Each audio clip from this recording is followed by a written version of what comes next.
Kung meron tayong pagkain, meron tayong pananamit, masisiyahan ka na. Wala kang bahay, pwede namang umupa. Huwag ka mainggit. Baka may mainggit ka, nagnakaw ka para magkaroon ka nung wala sa'yo. Kung nakakakain ka naman, nakakainom ka, masiyahan ka na ron. At wala kang bahay, wala kang sasakyan, may MRT naman Kaya may paa ka naman para maglakad. Para gumawa ka ng masama dahil sa inggit gusto mo meron ka rin ang lahat ng bagay. Ang sabi sa Biblia, wala tayong dinalang anuman sa sanlibutan. At wala rin naman tayong mailalabas na anuman.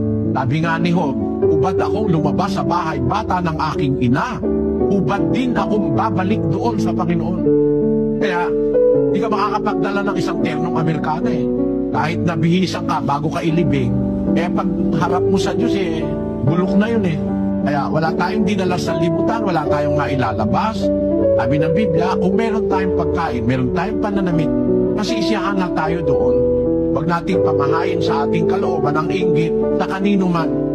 Sapagkat ang Diyos naman, hindi naman siya maramot Pag nakita niya, wala ka namang masamang intensyon. Kahit na hindi ka humihingi, kung minsan bibigay niya sa iyo Ganon ang Diyos na nasa Biblia.